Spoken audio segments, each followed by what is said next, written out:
VIP voice இன் police. இது police பொதுமக்கள் நல்லுறவுக்கான குரல். அனைவருக்கும் வாய்ஸ் இன் போலீஸ் உங்கள் விஐபின்னு வணக்கங்கள்.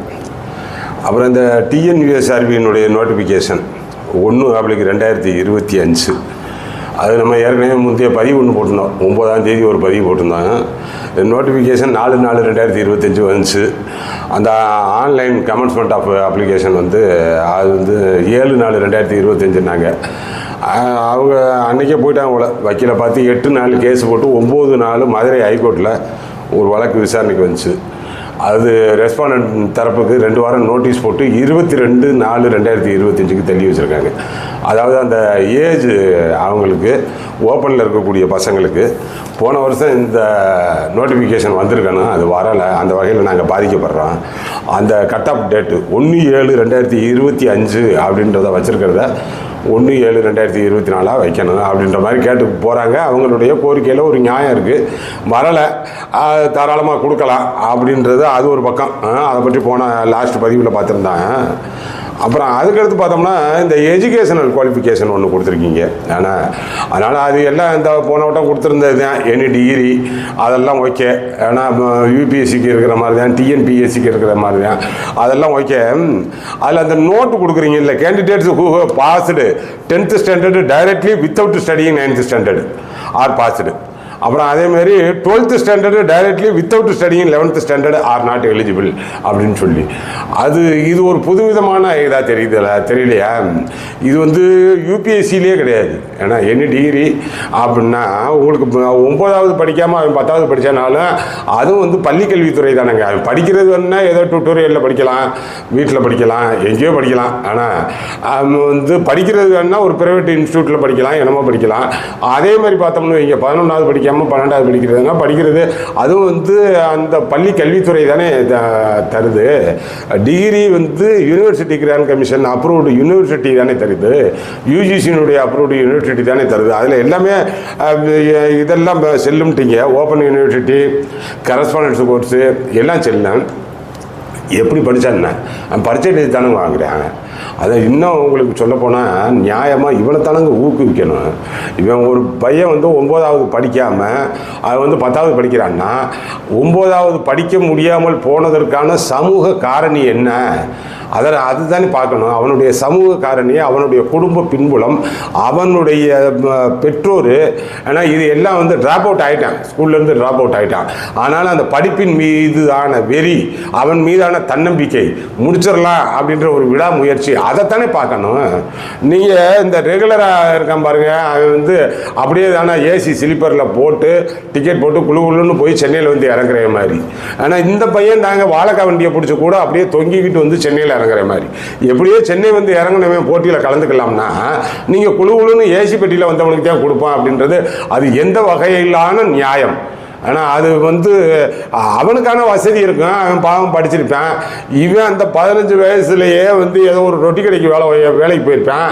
அவன் பேரண்ட்டையும் பார்த்துருப்பான். ஒரு குடியார தகப்பனுக்கு பிறந்திருப்பான். அந்த ஆளையும் சமாளிச்சிருப்பான். எவ்வளவோ காரணிகள் இருக்குங்க. உங்கள் மாதிரி குழு அறையில் உட்காந்து அவன் இப்போ படிக்க மாட்டோம்னு நான் சொன்னேன். அப்படி படிக்க மாட்டோம்னு சொல்கிறவன் அப்புறம் எதுக்கு படிக்க போகிறான்? அதனால் உண்மையான மோட்டிவேஷன்னா இவனுக்கு தான் நம்ம கொடுக்கணும். ஜெயிலில் கூட கொடுக்குறோம்ல, ஜெயில் துறை சிறை மற்றும் சீர்திருத்தத்துறை ஆயிடுச்சுல. சீர்திருத்தம் எப்படி எதை வச்சு கொடுக்குறான்? கல்வியை வச்சு தான் கொடுக்குறான். அங்கே கல்வி +2 படித்த எல்லா மாணவர்களும் 90% பாஸ் அப்படிலாம் பேப்பரில் வரும்ல. ஜெயிலில் இருந்து ஒரு 50 பேர் எழுதுவாங்க, 50 பேர் பாஸு, 48 பேர் பாஸு, 10th எழுதுனாங்க, டிகிரி எழுதுனாங்க அப்படின்னா எதுக்கு? அப்புறம் மறுபடியும் போய் தப்பு பண்ணுனா அனுப்புகிறாங்க. இந்த படிப்பு எதுக்கு அவன் படித்தான்? ஜெயிலில் இருந்த மேனிக்கு, இங்கே இருந்த மேனிக்கு ட்ராப் அவுட் ஆன ஸ்டூடெண்ட் எதுக்கு கல்யாண பத்திரிகையில் போட்டுக்கிறாங்க, பிஏ எம்ஏன்னு சொல்லி போட்டுக்கிறாங்க? அது கிடையாது. இதிலேருந்து எப்படியாச்சும் கையை கொண்டுவான். எனக்கு கல்வி மட்டும்தாயா என்னால் முடியும், வேறு எதுவும் எந்த பின்புலமும் கிடையாது. எல்லாரும் கையை விட்டுட்டான், சொந்தக்காரன் கையை விட்டுட்டான், பேரண்ட்டு கையை விட்டுட்டான், எல்லாமே கையை விட்டாச்சு. கல்வி மட்டும்தான், எப்படியோ முட்டுவான், மோதுவான் அப்படின்னு சொல்லி முட்டி வர்றவனா அவனை கொண்டு வர்றதை விட்டுவிட்டு கேவலமாக இல்லை அதை கொண்டு போய் அடிக்கிறீங்களாங்க. யூபிஎஸ்சியில் கூட கிடையாதுங்க அவன் கொண்டு வரணும். யூபிஎஸ்சிலாம் ஒரு இதெல்லாம் பார்த்தேன் நான். யாரோ ஒரு 9th ஸ்டாண்டர்டு என்னமோ ட்ராப் அவுட் ஆயிடுது. அப்புறம் பால்ய விவாகம் ஆயிடுது, ஒரு சின்ன வயசுலேயே திருமணம் பண்ணி வச்சிடுறாங்க. அப்புறம் இந்த பெண்ணுக்கு இருக்கக்கூடிய அந்த ஆர்வத்தை பார்த்து அந்த கல்யாணமான அவர் கணவர் அவரோட ஏதோ போலீஸை நம்ம பார்த்தேன்னு நினைக்கிறேன். ஏன்னா அவர் அந்த கல்வியின் மீதான ஆர்வம் எது 9th ட்ராப் அவுட் ஆனதை அந்த பிள்ளைய மறுபடியும் 10th படிக்க வச்சு, அப்புறம் +2 படிக்க வச்சு, டிகிரி படிக்க வச்சு, யூபிஎஸ்சி எழுத வச்சு, ஏதோ கர்நாடகாவா என்னமோ கலெக்டராக ஆக்கி விட்டாங்களாங்க. அதுதாங்க உண்மையான தன்முயற்சி. அதுதான் இந்த மோட்டிவேஷனல் ஸ்பீக்கர்ஸ் எடுத்துக்கிடணும். இதெல்லாம் நீங்கள் எடுத்து சொல்லணும். இந்த மோட்டிவேஷனல் ஸ்பீக்கர்ஸு இந்த அகாடமி வச்சு நடத்துகிறீங்க இல்லை, நீங்கள்லாம் இது எடுத்து சொல்லணுங்க. இதுதான் உண்மையான மோட்டிவேஷன். ஆனால் அந்த பையனுக்கு அந்த பொண்ணுக்கு என்னென்ன நிலைமைன்னு உங்களால் கற்பனையிலே பார்க்க முடியாது. ஆனால் அந்த மாதிரி இருக்கக்கூடிய நிலைமையிலையும் அந்த கல்வியின் மீதான அவனுடைய தீராத தாகம், அவனுடைய விடாமுயற்சி, அவனுடைய சுயமுயற்சி, ஆனால் அவனுடைய தன்னம்பிக்கை இத்தனைக்கும் சேர்த்து அவன் தான் சாட்சியாக நிற்கிறான்.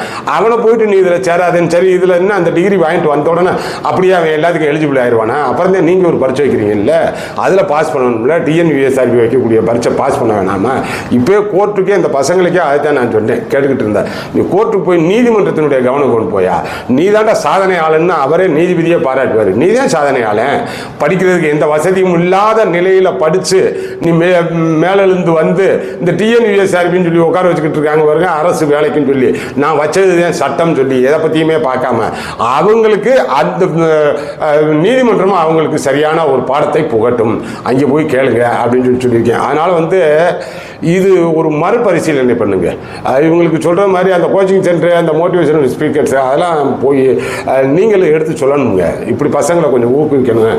அரசாங்கத்தினுடைய கவனத்திற்கு ஏற்ற மாதிரி நம்ம இது ஒரு சின்ன சேனல், இதில் பேசுகிறதுல எந்த அளவுக்கு தெரியும்னு தெரியல, டேக் பண்ணி போடுறோம். பட் இருந்தாலும் இதை ஒரு பேசு பொருளை ஆக்க வேணாமா? எல்லாத்தையும் பள்ளி கல்வித்துறை தான் 10க்கும் கொடுக்குது, அந்த 12க்கும் கொடுக்குது சர்டிஃபிகேட். அவன் எப்படியோ அடித்து வாங்குறான்.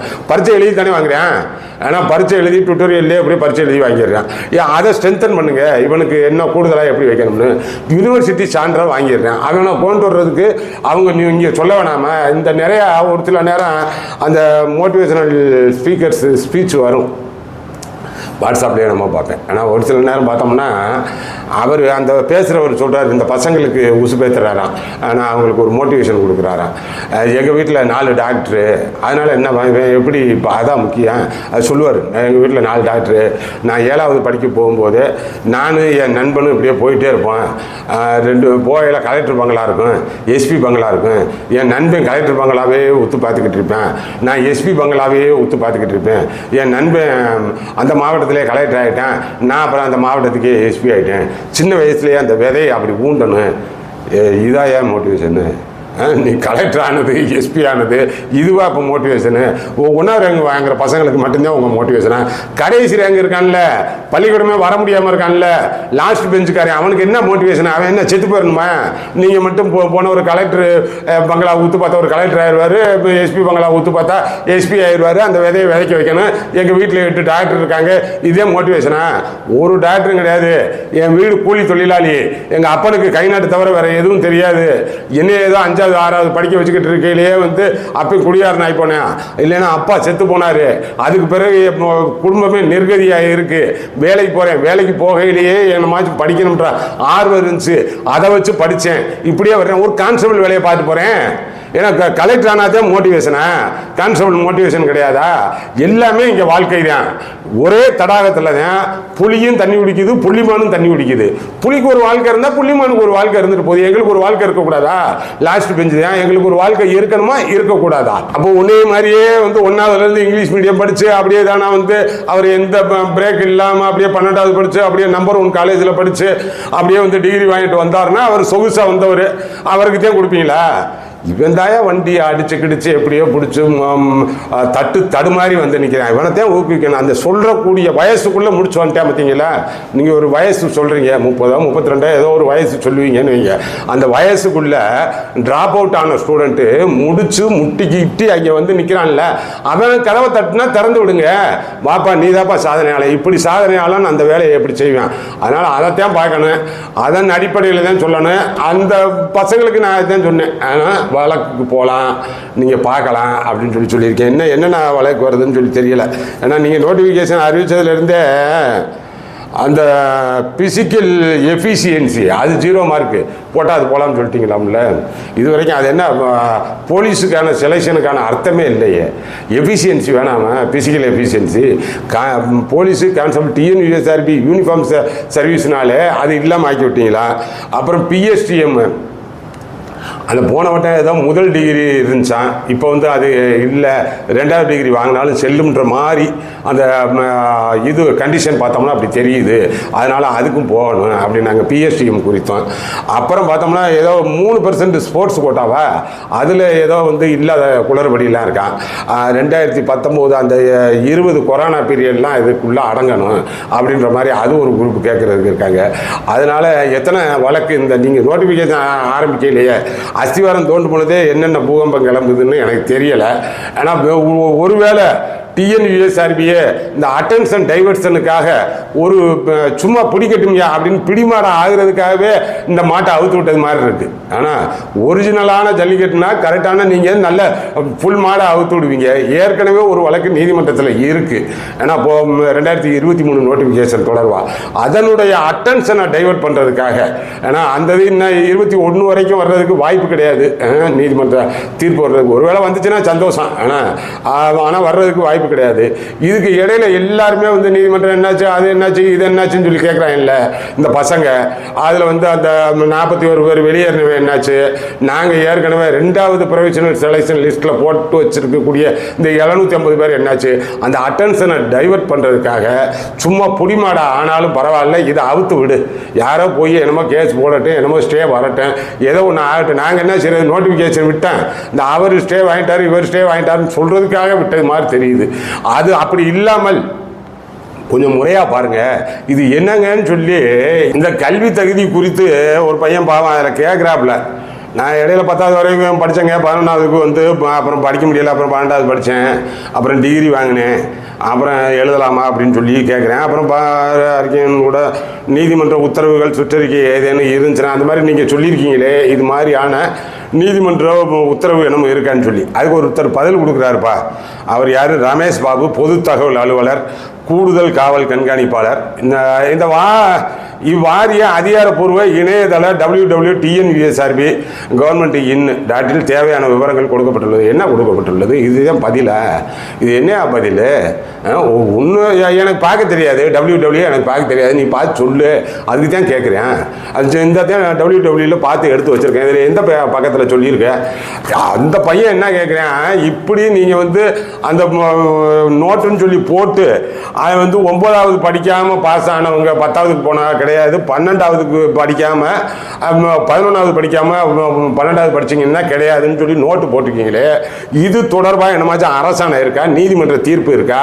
அப்படின்னா நான் www போட்டிருக்கேன்னா என்ன தெனாவிட்டு பார்த்தீங்களா, ஐயா பிரித்து மேய்ஞ்சிட்டேயா அப்படின்னு சொல்லி அவன் எழுதிக்கிட்டே இருக்கான். அதுதான் தகவலாக உங்களுக்கு. இந்த சட்டத்தை நீர்த்து போக செய்யக்கூடிய அநியாயம் இது, அக்கிரமம் இது. ஒரு சட்டம் கொண்டு வர்றதுனா ஒரு சாமானியனுக்கு பயன்படுறதுக்காக அந்த சட்டம். அவர் பாவம் அந்த டிஎன்யூஎஸ்ஆர்பியில் இருக்கக்கூடிய அந்த பொது தகவல் அலுவலர் ரொம்ப உயரத்தில் இருக்கிறதா நினச்சிக்கிட்டு இருக்கிறாரு. ஆனால் இது வந்து நம்ம சொல்கிறது தான் சட்டம் அப்படின்ற மாதிரி. இவன் பாவம் ஏழப்பட்டவன். ஒன்று கேட்டோம்னா சரி உண்மையான உணர்வோடு சொல்லுங்கள், சொல்ல முடியலைன்னா சும்மா விட்டுருங்க. இப்போ என்ன அது பெரிய இந்த பதில்? டிஎன்யூஎஸ்ஆர்பி வலைத்தளத்தில் போய் பார்த்தீங்கன்னா தெரியும் அப்படின்றது ஒரு பதிலாக்கு. இதை சொல்கிறதுக்காக இங்கே உட்காந்துருக்கணுமாக்கு. ஒரு பாரதிதாசன் பாடல் ஒன்று ஞாபகத்துக்கு வருது. ஓடப்பர் ஆகியிருக்கும் ஏழையப்பர் உதயப்பர் ஆகிவிட்டால் ஓர் நொடிக்குள் ஓடப்பர் உயரப்பர் எல்லாம் மாறி ஒப்பப்பர் ஆகிவிடுவார் உணரப்பான் நீ அப்படின்னு சொல்லி. இந்த பாட்டுக்கு அர்த்தம் சொல்லணும்னு அவசியம் இல்லை. நம்ம பார்த்துக்கோங்க, நம்ம சேனல் இன்னும் சப்ஸ்கிரைப் பண்ணலைன்னா சப்ஸ்கிரைப் பண்ணிக்கிங்க. அடுத்தடுத்த நல்ல பதிவுகளில் பார்ப்போம். வணக்கம்.